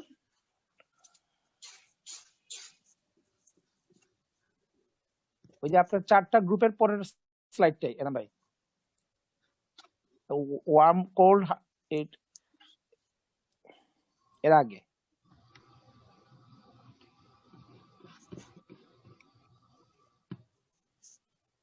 আগে আগে আগে আগে আগে এটা হ্যাঁ, এই দেখেন ওই যে 90 নিচে গেলে দুইটা গ্রুপ ওয়ার্ম এন্ড কোল্ডটা এখানে দিচ্ছে। যদি 90 নিচে যদি সিস্টোলিক বিপি হয়, আইনোট্রপ এন্ড ভেজোপ্রেসর। তারপর যে ডায়োটিক্স দিব when perfusion is corrected। তারপরে যখন কাজ না মেকানিক্যাল, এটা ওয়েট এন্ড কোল্ড, তো ওয়েট এন্ড কোল্ড, এই তো এইটাই তো ওয়েট এন্ড কোল্ড, এই গ্রুপটা, এই গ্রুপটাই নিয়ে আলোচনা, যাদের কনজেশন আছে এবং পারফিউশন কম আছে স্যার। তখন সিস্টোলিক বিপি আমরা দেখবো 90 নিচে, যদি দেখা যায় যে তার 90 নিচে, তখন স্যার ডায়োটিক কখন ইউজ করব বলছে যখন পারফিউশন ইজ কারেক্টেড, আইনোট্রপ বা ভেজোপ্রেসর ইউজ করার পরে যখন তার বিপি উঠে যাবে, তখন আমি ডায়োটিক ইউজ করব, যে when perfusion is corrected, not simultaneously। আচ্ছা, এখানে আইনোট্রপিক এজেন্ট দিয়েছেন, consider vasopressor in refractory cases, diuretic when perfusion is corrected, and consider mechanical circulatory support if no response। হ্যাঁ, কি হয়েছে বলেন। আচ্ছা, আপনি যেটা দেখাইছেন এটা খুবই কনসেপশনটা ক্লিয়ার করার জন্য, যে যখন কখন ডোপামিন, কখন ডোভিটামিন, কখন স্যার ডায়োটিক্স, এন্ড কখন স্যার কখন নাইট্রোগ্লিসারিন, আর কখন স্যার আমরা নন ইফিনেফ্রিন দিব স্যার। এই যে শক আছে 70 নিচে, শকের ফিচার আছে 70 to 100 ডোপামিন, শকের ফিচার নাই 70 to 100 হচ্ছে গিয়ে ডোভিটামিন, আর হচ্ছে গিয়ে ইয়েতে 100 এর উপরে তখন হচ্ছে গিয়ে নাইট্রোগ্লিসারিন। আর ওইদিকে আপনি বলছেন পালমোনারি ইডিমার ক্ষেত্রে স্যার আপনি যেটা বলছেন, তখন হচ্ছে প্রথমে ডায়োটিক্স ইউজ করব, এরপরে কিন্তু দুইটা আপনি বলছেন স্যার ডোভিটামিন ডোপামিন দিব, কিন্তু কখন কোন ক্ষেত্রে দেবো সেটা বলছেন বলা নাই স্যার, আপনার যেটা রঙিন চার্টে লাস্টে যেটা আপনি বললেন পালমোনারি এডিমার ক্ষেত্রে। এবং এখানে স্যার আরেকটা খুবই ইম্পর্টেন্ট স্যার, মরফিন যেটা আমরা ইউজ করি, এটা অ্যাকুট এলবিএফ এ কিন্তু পালমোনারি কনজেশন কমায়, এটা কিন্তু বারবার রিপিটেড ইউজ করতে পারি, বিপি অ্যালাউ করলে খুবই ইম্পর্টেন্ট জিনিস, পেশেন্টও কিন্তু রিলিফ হয়, অ্যাংজাইটি কমায়, এটা খুবই আমরা এটাও কিন্তু আমরা একবার দিয়ে আর দেই না, কিন্তু এটাও কিন্তু খুবই ইম্পর্টেন্ট স্যার। কিন্তু আপনি এখানে ডোভিটামিন ও ডোপামিন বলছেন, কিন্তু কখন এই যে পালমোনারি এডিমার ক্ষেত্রেও কি স্যার আমরা ডোপামিন ডোপামিন ইউজ করব কিনা না, হ্যাঁ সেক্ষেত্রে উল্লেখ নাই, কিন্তু এখানে কিন্তু ডাইরেক্টলি উল্লেখ করা আছে স্যার যে ডাইরেক্টলি কখন ইউজ করব, এই যে এই ক্ষেত্রে ওয়েট এন্ড কোল্ডে যখন পারফিউশন কারেক্টেড এনাম বাই এটা স্যার, এটা হলো আমার অবজারভেশন স্যার, আমি যখন ক্লাস এতক্ষণ যা দেখলাম। Thank you. হ্যাঁ এনাম ভাই বলেন। না, এটা বলতেছি যে সার্ভেটাতে যেহেতু শকের পেশেন্টকে একদম ক্লিন কাট স্যার যেটা দেখাইছে আর কি, ওটাতে মনে রাখার সুবিধা, খুবই সুবিধা আর কি মনে রাখার জন্য, কোনো ধরনের কনফিউশন হবে না। আর এখানে যেটা বলছে এটা আসলে শকটাকে বলে নাই, ইন জেনারেল বলছে যে অ্যাকুট হার্ট ফেলিয়ারে যদি 90 এবং এভাবে 90 থাকে তাহলে আমরা এই স্ট্র্যাটেজি নেব। কাজে শকের তো প্রোটোকলই আলাদা। কিন্তু স্যার যারা কোয়েশনটা রেজ করছে স্যার, যে প্রত্যেকদিন যারা ওয়ার্ডে যারা কাজ করে, আমাদের ডাক্তার হয়ে নার্সদের কাজও করতে হইতেছে, এই যে আমাদের সিএরা এবং স্টুডেন্টরা, তারা প্রত্যেকদিন ফেস করে, পেশেন্ট আসছে, পেশেন্টে লাংসে বায়োলজার বেটার ক্রেপস দেখতেছে, পেশেন্টের আবার বিপি ফল করতেছে বিভিন্ন স্টেজের, সেটা শক নিয়েও আসছে, 70 নিচেও আছে, 70 to 100ও আছে। এই ক্ষেত্রে পেশেন্টের ওইদিকে রেসপিরেটরি ডিস্ট্রেসও কারেকশন করতে হচ্ছে, আবার পারফিউশনও মেনটেন করতে হচ্ছে। এখন তারা কিভাবে স্যার এটা করবে?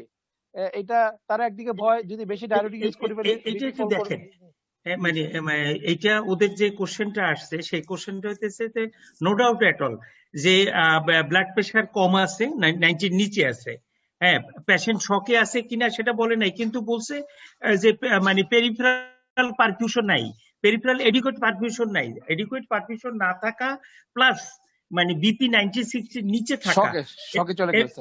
হ্যাঁ একটা শকের ইভিডেন্স দুইটা, এর সাথে যদি আপনার কার্ডিয়াক কজ থাকে তাহলে কার্ডিওজেনিক শক, আর যদি এর সাথে সেপটিক মানে ইভিডেন্স থাকে তাহলে septic shock, whatever it may be. Patient শকে আছে আমার, শকে থাকলে আমার inotropic agent depending on the BP, যেহেতু আমার এখানে বিপি আমার কম আছে, 90 কমে, যদি 70 নিচে থাকে তাহলে আমি ননএড্রেনালিন দেবো, আর যদি 70 উপরে থাকে আমি ডোপামিন ইউজ করতে পারি, এটা নিয়ে সমস্যা নাই। নেক্সট সমস্যা হইতেছে আমি কখন ডায়োটিক্স দেব। এখানে গাইডলাইনে বলছে যে যখন পারফিউশন পেরিফেরাল পারফিউশনটা মেইনটেইন হবে তখন আপনি ডায়োটিক্স দেন, কিন্তু এই পেরিফেরাল পারফিউশন মেইনটেইন করতে যে যদি আপনার ভলিউম কনজেশন যদি খুব বেশি থাকে, একদম বেশি মানে লাংসে আপনার মনে করেন যে মানে গড়গড় করে আপনার আছে মানে ফ্লুইড ওভারলোড আছে, সেই ক্ষেত্রে আমার মনে হয় যে যদিও এখানে উল্লেখ করছে যে পারফিউশন মেইনটেইন, কিন্তু সেই ক্ষেত্রে আপনি যদি দেন জুডিশিয়াল ইউজ করতে পারবেন। একটা মানে অন্য এক জায়গায় আছে যে judicial use of diuretics specially in case of volume overload and heart failure and cardiogenic shock, এই সমস্ত জায়গায় জুডিশিয়ালি আপনি ইউজ করতে পারবেন। এই ক্ষেত্রে আপনার মানে এটা হয়তো ক্লাস 1 ইন্ডিকেশন বলছে, হয়তো ক্লাস 2A অথবা 2B আপনার এটা থাকতে পারে যে আপনাকে যে মানে যে আপনার ওই যে শকের মধ্যেও আপনি ডায়োটিক্স দেওয়াটা, শকের মধ্যে ডায়োটিক্স দেওয়াটা মানে মানে ক্লাস 3 না, ক্লাস 2A হইতে পারে, B হইতে পারে। জি বলেন স্যার। এরাম ভাই যেটা দিচ্ছেন সেটা খুব আইডিয়ালি যদি আমরা করতে পারি, কিন্তু আমাদেরকে স্যার আপনার মাঝে মাঝে আমরা অসহায় হয়ে যাই, আমাদেরকে ডায়োটিক ইউজও করতে হয় স্যার, এবং দেখা যায় আমরা যদি ডোপামিন নরএড্রেনালিন বা ডোপামিন, এই যে একটা জিনিস যারা এখানে আছে বুঝতে হবে যে হোয়েন বেসোপেসের কোনো হোয়েন আইনোট্রপ, আপনি কিন্তু বলছেন স্যার যখন পেশেন্টের সেপটিক শক থাকবে তখন কিন্তু বেসোপেসের ভেরি ইম্পর্টেন্ট, নন এড্রেনালিন এটা রাখতে হবে। আর আইনোট্রপ যদি কার্ডিয়াক জন্য শক হয় তাহলে কিন্তু আইনোট্রপস গুলো ফার্স্ট প্রেফারেন্সে আসবে, এবং ওইটা আমাদের বিপি দেখেও আমরা বলতে পারতেছি স্যার, এবং পারফিউশন আপনার সাইন অফ পারফিউশন দেখেও আমরা বুঝতে পারি স্যার। যেটা হচ্ছে স্যার আরেকটা জি স্যার, এখানে এই টার্মটাকে বলা হলো কন্ট্রোলড ভ্যাসোডাইলেটেশন। জি স্যার, কন্ট্রোলড ভ্যাসোডাইলেটেশন, একদিক থেকে আপনি আইনোট্রপিক সাপোর্ট দিবেন আর একদিকে ভ্যাসোডাইলেটর দিবেন, ইভেন নাইট্রেটস দিতে পারবেন আপনি, এক্স্যাক্টলি স্যার, আপনি দেখে দিবেন, যদিও নাইট্রেটস আপনার কার্ডিওজেনিক শকে আপনার মানে কন্ট্রাইন্ডিকেটেড, কিন্তু যে ক্ষেত্রে আপনি মনে করবেন যে নাইট্রেট ছাড়া আপনার আর কোনো রাস্তা নাই, আপনার আর কোনো ড্রাগ নাই, সেই ক্ষেত্রে আপনি নাইট্রেট দিতে পারবেন। নাইট্রেট দিলে কি হবে, আফটার লোড এবং প্রিলোড দুইটাই আপনার কমবে, এবং এখানে যে এলভি ফিলিং প্রেসার থাকে, এত বেশি হাই ফিলিং প্রেসার থাকে, মানে লেফট এট্রিয়ালের প্রেসার খুব বেশি থাকে, এই লেফট এট্রিয়াল প্রেসার বেশি থাকাই মানে হলো পালমোনারি ভেইনের প্রেসার বেশি থাকা, পালমোনারি এডিমা বেশি থাকে। যত কিছুই করেন না কেন, আপনি যদি ভ্যানো ডাইলেট না করতে পারেন, আপনার যদি না কমাইতে পারেন, এলবি ফিলিং প্রেশার না কমাইতে পারেন, তাহলে কিন্তু কার্ডিয়াক পারফরমেন্স হচ্ছে না, কার্ডিয়াক আউটপুট মেনটেন হচ্ছে না। এই জন্য কার্ডিয়াক আউটপুট মেনটেন করতে গেলেই আপনার এই দুই জায়গা থেকে কমাইতে হবে। কিন্তু এই দুই জায়গা থেকে কমাইতে গেলে একটা জিনিসই হয়, সেটা হলো যে হাইপোটেনশন ডেভেলপ করতে পারে। এখন একই সাথে আমাদের যদি আমরা প্যাথোজেনিস কন্ট্রোল ভ্যাসোডাইলেটেশন করে ওদিক থেকে সাপোর্ট দিয়ে এদিকে ডায়ুরেটিক্স দেই, তাহলে চলবে। আমাদের স্যার প্যাথোজেনেসিসটা বুঝতে হবে হার্ট ফেলিওরে, এবং আপনি যেটা ইন্টারাপ্ট করতে হবে এখানে, যে ইন্টারাপ্ট আফটার পিরিয়ডে যে ইন্টারাপ্ট না করতে পারি তাহলে কিন্তু আমরা প্রসেসটা ইয়ে করতে পারবো না। এবং এই ক্ষেত্রে স্যার আমাদের যেটা অস্ত্র আছে স্যার, যেটা আমার নিজেও স্যার ওয়ার্ডে স্যার যখন আমি থার্ড পার্টি যখন ছিলাম স্যার, মাঝে মাঝে এটা ফেস করছি, সবচেয়ে ভালো স্যার আমাদের পাম্প। খুব জুডিশিয়ারি যদি আমরা ইভেন ডায়ুরেটিক্স এবং স্যার আপনার পাম্পে অনেক সময় দেখা যায় পাম্পও আমরা পাই না স্যার, আমার লিমিট আমাদের পাম্প থাকে না। এইসব ক্ষেত্রে যদি আমরা এই ক্ষেত্রে ডায়ুরেটিক্স এবং আয়োনেট্রোজ ভ্যাসোপ্রেসর যদি পাম্পে দিতে পারি, খুব জুডিশিয়াসলি দেয় এবং টাইট আপটাইটেশন যদি খুব আমরা টাইমলি করতে পারি, পেশেন্টটা খুব ভালো ইয়ে করে। ইভেন স্যার একবার ইয়ে হয়েছে, আমি পরে জীবন ভাই সাহায্য নিয়ে স্যার পেশেন্ট গাইনি থেকে পেশেন্ট স্যার ইয়ে করতে পারতেছে, শিফট করতেও পারবে না স্যার, ওই গাইনিতে আমার কলে দিচ্ছে, ওইখানে যে পেশেন্ট ইয়ে করতে হবে, পেশেন্টের এই যে স্যার এই যে ওয়েট এন্ড কোল্ড পেশেন্টের এরকম অবস্থা, তারা এরকম গাইনি এমন সমস্যা গাইনি ওয়ার্ডে রাখতে হবে, ওখানে ম্যানেজ করবে।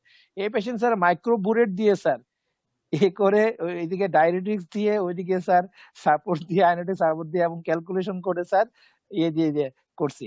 আমার যে যারা ওয়ার্ডে কাজ করে তাদের মধ্যে স্যার মেসেজ যেটা সেকেন্ড কোয়েশ্চেন যেটা আসবে স্যার, দুইটা জিনিসের ক্ষেত্রে আমরা একটু রিলাক্টেন্ট বা ওভার বার্ডেন্ডের জন্য আমরা পেশেন্টকে আমরা যতটুকু আমাদের লেভেলে করা যায় সেটা পারি না। কিন্তু আমাদের আপনি যেটা বলছেন আমাদের 4-এ-4 পাইতে হবে, আমাদের স্যার নলেজ 4 রাখতে হবে। আমরা এর জন্য না পারি স্যার, যে জন্য স্যার একাডেমিক ডিসকাশনটা এই যে আপটাইটিং এনাম্বের কাছে যেটা হচ্ছে এই আপটাইটেশনটা ভেরি ইম্পর্টেন্ট। আমরা দেখি আমাদের কারো আমরা নন এড্রিন দিলাম, ডোপামিন দিলাম, আমরা বসে থাকি, পরের দিন এসে আমরা পরের ডোজটা বাড়াচ্ছি।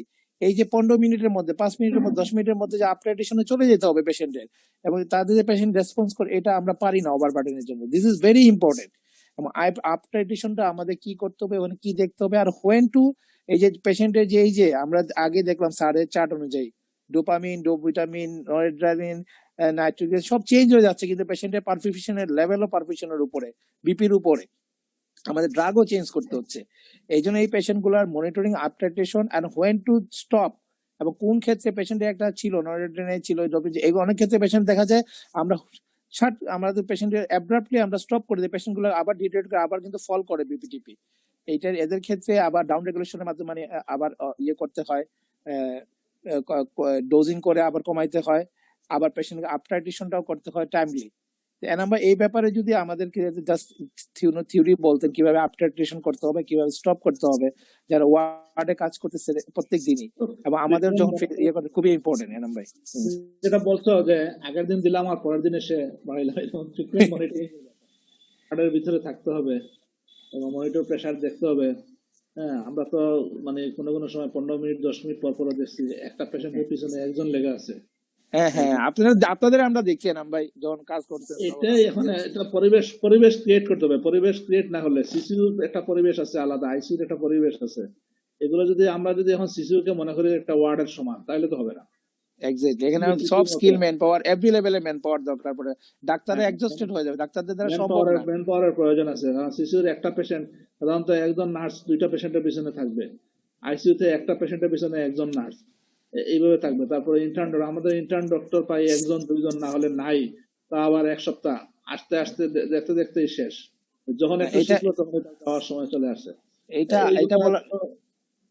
এটা বলার উদ্দেশ্য স্যার আমি একটু বলতে পারি স্যার? বলবা কামাল আমি একটু ক্লিয়ার করি। এটা বলার উদ্দেশ্য স্যার বলছেন আমাদের নলেজে ফোর্ট পাইতে হবে। আর এনাম ভাই আপনার দীর্ঘদিনের ওয়ার্ড ম্যানেজমেন্ট স্টিল এখনো আছে, আপনি সিসিউ পেশেন্টকে ইয়ে করেন। এই ক্ষেত্রে আমাদের সীমাবদ্ধতার মধ্যে কিভাবে আমরা আপটাইটেশন করব। আর অনেক ক্ষেত্রে দেখা যায় পেশেন্টের ডোপামিন, ডোভিটামিন চলতেছে, পেশেন্ট বিপি স্টেবলের উপরে যাচ্ছে, পেশেন্ট আবার দেখা যায় হাইপারটেনশনে চলে যায়। আমরা এই দুইটা জিনিসটা আমাদের কিভাবে খেয়াল রাখতে পারি, আপনি এক্সপেরিয়েন্সটা শেয়ার করেন যদি আমাদের জন্য সুবিধা হবে, আবারও জানা থাকলে আবার আমাদের ইয়ে হবে। এনাম ভাই, আপনার কি আজকে মানে একুট হার্ট ফেলিওর নিয়েই কথা ছিল, তাই তো? জি স্যার। হ্যাঁ, ক্রনিক হার্ট ফেলিওরের ছিল না, কিন্তু একুট হার্ট ফেলিওর যদি ক্রনিক ব্যাকগ্রাউন্ডের উপরে হয়, যেমন ক্রনিক হার্ট ফেলিওর উপরে acute on chronic heart failure যদি নিয়ে আসে, তাহলে কিন্তু মানে আপনার মানে একটু বিপদে পড়ে যাবেন। বিপদে পড়ে যাবেন কি, মানে ওই যে আগে থেকেই তো ভলিউম ওভারলোড কনজেশনের একটা হিসাব থাকে, এরকম যদি acute on chronic heart failure হয়, এই ডেভিডসনের এই ছবিটা কিন্তু খুব ভালো একটা ছবি আছে আপনার সামনে। এখানে দেখেন যে ব্যাকওয়ার্ড ফেলিওর আছে, ডিসনিয়া নিডিমা থাকবে আপনার, আর ফরওয়ার্ড ফেলিওরের জন্য আপনার ফেটিক থাকবে। এই দুইটা কমানোর জন্য মানে প্ল্যান অফ ম্যানেজমেন্ট কিন্তু আলাদা। ডায়রিউটিক্স এন্ড ভ্যানোডাইলেটরস বিশেষ করে ব্যাকওয়ার্ড ফেলিওরের জন্য, কনজেস্টিভ কার্ডিয়াক ফেলিওরের জন্য। আর যদি সামনের দিকে মানে সামনের দিকে ফরওয়ার্ড ফেলিওর থাকে, মানে স্ট্রোক ভলিউম কম থাকে, সেটা কমানোর জন্য আপনার এসি ইনহিবিটর এবং ভ্যাসোডাইলেটর এই দুইটা কাজ করবে, প্লাস আয়োনোট্রপিক এজেন্ট। এইগুলো দিলে আপনার কার্ডিয়াক পারফরমেন্স বাড়বে। আর এইগুলো যদি আপনি কমাইতে পারেন তাহলে আস্তে আস্তে করে কার্ডিয়াক পারফরমেন্স বাড়তে থাকবে। এটা হলো ফেইলিং হার্টের মূল। রাইট এবং লেফট হার্টের ডিফারেন্স যে ট্রিটমেন্টের, হ্যাঁ, সেটা হলো এইখানে। এটা হলো রাইট হার্টের ট্রিটমেন্ট ডায়রিউটিক্স এন্ড ভ্যানোডাইলেটর, এটা লেফট হার্টের ট্রিটমেন্ট, এটা ফরওয়ার্ড ফেলিওরের জন্য এসি ইনহিবিটর ভ্যাসোডাইলেটর। এটা পরীক্ষার সময় ওদের জিজ্ঞাসা করে, দেখলাম আন্ডার গ্রাজুয়েটে, এবং এই ছবি কিন্তু দেওয়া আছে, ছবি কিন্তু কেউ দেখে না, ছবি কেউ কিন্তু পড়ে না। এটা খুবই ইম্পর্টেন্ট স্যার, একটা কিন্তু এটা বলতেন যদি হ্যাঁ কিসে এখানে ফিগার এ বি এতে হলো ডায়রিউটিক্স, এতে হলো ডায়রিউটিক্স এন্ড ভ্যানোডাইলেটর, এই যে এইটা। আর বি তে হলো তোমার এসি ইনহিবিটর এবং ভ্যাসোডাইলেটর। স্যার ভ্যানোডাইলেটর আর ভ্যাসোডাইলেটরের মধ্যে পার্থক্যটা কি স্যার? ভেইন ডাইলেট করবে যেগুলো, মানে ড্রাগস কোনটা কোনটা হবে তাহলে স্যার এক্ষেত্রে? নাইট্রেটস, নাইট্রেট দুটোই ডাইলেট করে, কিন্তু প্রিফারেবলি মানে ভেইনটা ডাইলেট বেশি করে, আর্টারিয়ালও ডাইলেট করে, কারণ করোনারি ভ্যাসোডাইলেশন হিসাবে কাজ করে এটা। এই জন্য ওই যে মানে নাইট্রেটস এবং ডায়রিউটিক্স আপনার এই ক্ষেত্রে খুব মানে ভালোভাবে আফটার লোড এবং প্রিলোড দুটোই কমায়। এই ক্ষেত্রে ডায়রিউটিক্স আর নাইট্রেটস এইটা দিলেই চলবে। এইখানে এসি ইনহিবিটরের ভিতরে এআরবি এসি ইনহিবিটর সবগুলোই ভ্যাসোডাইলেট করে। এমনকি এটা ফেইলার আছে দেখে আপনার দিতে পারবে না, ক্যালসিয়াম চ্যানেল ব্লকার দিতে পারবে না, তাহলে আদার্স ভ্যাসোডাইলেটর যেন হাইড্রোলাজিন, হ্যাঁ, তারপর হলো নাইট্রেটস তো এখানে দিছেনি, হাইড্রোলাজিন ইউজ করা যায়। এই সমস্ত ভ্যাসোডাইলেটর যেগুলো আছে সেগুলো এই ক্ষেত্রে আপনি ফরওয়ার্ড ফেলিওরের জন্য আপনি ইউজ করতে পারবেন, provided blood pressure is maintaining. আর প্লাস আয়োনোট্রপিক এজেন্ট, মানে ফোর্স অফ কন্ট্রাকশন যদি কোনোভাবে আপনার প্রয়োজন হয় বাড়ানোর জন্য, তো এখন মানে ক্রনিক হার্ট ফেলিওরের মানে আয়োনোট্রপিক পজিটিভ আয়োনোট্রপিক এজেন্ট মানে ডিগক্সিনের রোল খুব লিমিটেড এবং রেয়ার। 2020 বলতেছে যে ক্রনিক হার্ট ফেলিওরে ডিগক্সিন ইউজ করলে মর্টালিটি বাড়ে। এটিএল ফিব্রিলেশনের ক্ষেত্রে আগে তো আমরা বলতাম ক্লাস 1 ইন্ডিকেশন হতেছে কনজেস্টিভ কার্ডিয়াক ফেলিওর হইলে এটিএল ফিব্রিলেশন, এখন সেখানেও এটা মানে কার্যকারিতা কম আসতেছে। ডিগক্সিন কি শুধু স্যার হার্ট রেট বেশি আর আছে সেই ক্ষেত্রে কি আমরা ইউজ করব স্যার? ডিগক্সিনের রোল এখন এই একটা ক্ষেত্রেই আছে। ডিগক্সিন কোনো মানে সাইনাস রিদমে কোনো বেনিফিট দেয় না। ATL fibrillation with fast ventricular rate কমায় সে হসপিটাল এডমিশনের রেট কমায়, কোনো মর্টালিটি বেনিফিট নাই। এইটুকু আছে। নেক্সট কোশ্চেন, এই 10টা 10:30 বাজে আর 5 মিনিটের পর আর কোনো কোশ্চেন নেব না। বলেন, আর কোনো কোশ্চেন নিতে থাকলে এরে বলেন, ওই যে এনাম কারকে বলেন। স্যার এখানে যে স্লাইডটা স্যার আপনি দেখাচ্ছেন স্যার, এটা কি স্যার ওই যে আপনি যেটা বললেন স্যার রাইট হার্ট ফেলিওর আর লেফট হার্ট ফেলিওরের জন্য কোনটা এভাবে কি আসলে আলাদা করা যাবে? এটা কনজেস্টিভ, শুনেন, এটা কনজেস্টিভ হার্ট ফেলিওরের পেশেন্ট, মানে ক্রনিক হার্ট ফেলিওরের patient. Chronic heart failure acute না, আমি তো আগে বলছি যেটা একুট না, কিন্তু মানে যদি একুট অন ক্রনিক হয় তাহলে ম্যানেজমেন্ট আপনার এরকম আসবে। এটা ক্রনিক হার্ট ফেলিওরের ম্যানেজমেন্টের মানে প্ল্যান। আর এনাম যেটা দেখাইছে সেটা হইতেছে ওর ওখানে চার্ট থেকে দেখাইছে, এটা হলো একুট হার্ট ফেলিওরের ম্যানেজমেন্ট।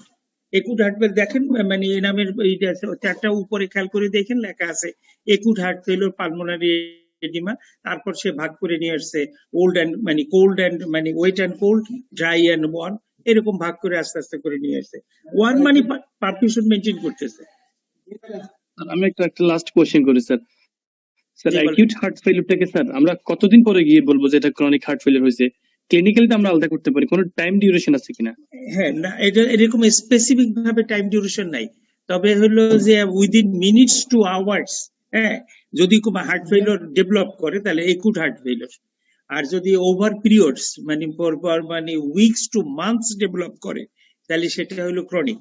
এখন হলো উইকস আর ডেজ এর মাঝখানে যেটা আছে এটা গ্রে জোন। মানে স্যার ওই যে হার্স্টে স্যার একটা লাইন ছিল স্যার, মানে ওখানে বলছে যে কি যখন sign symptoms of heart failure persist more than 1 month, and মানে এটাকে বলছে যে ক্রনিক স্টেবল হার্ট ফেলিওর হিসেবে বলতেছিল আগে, মানে ক্রনিক কম্পেনসেটেড হার্ট ফেলিওর। 1 মাস একটা কথা বলছিল, মানে এটা কি কোনো ডিমার্কেশন কিনা?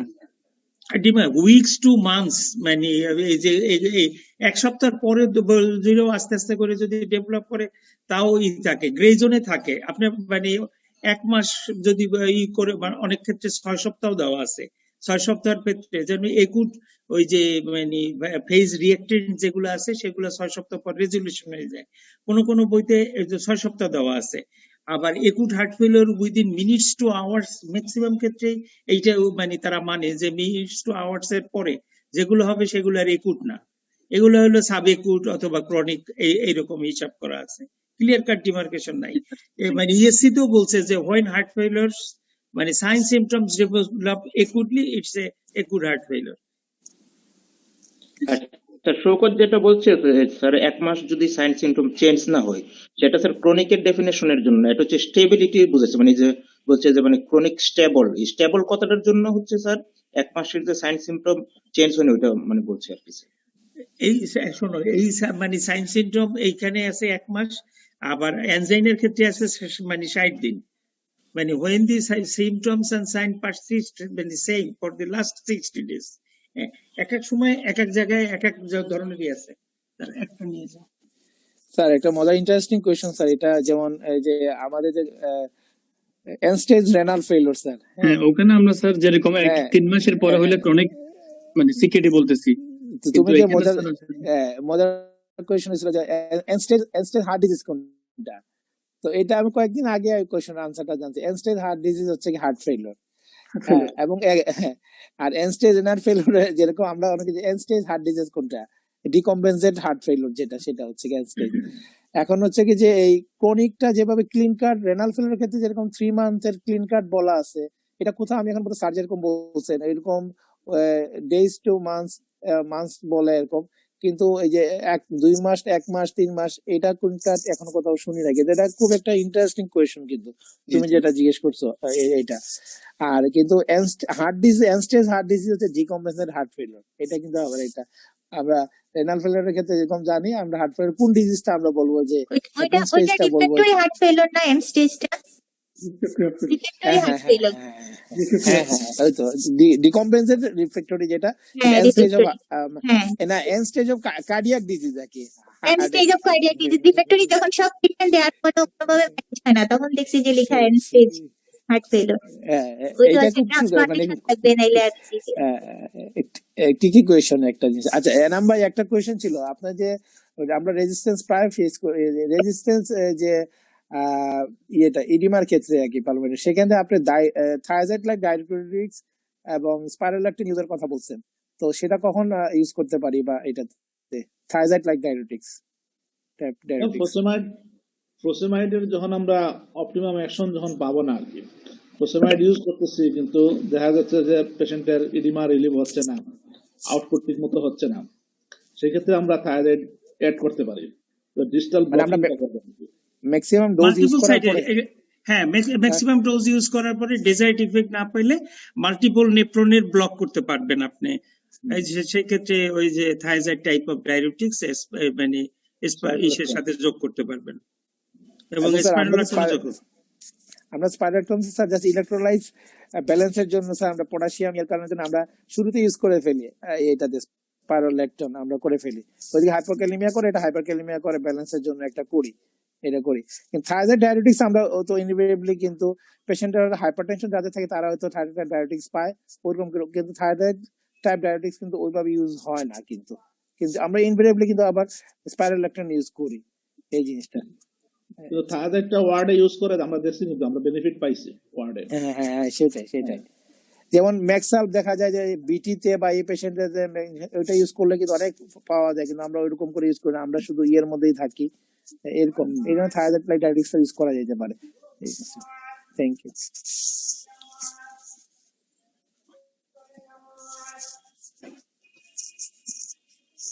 ঠিক আছে, আর যদি কোশ্চেন না থাকে তাহলে ঠিক আছে আমরা শেষ করি, অনেক বাজে 10টা 10:30টার মতো বাজে।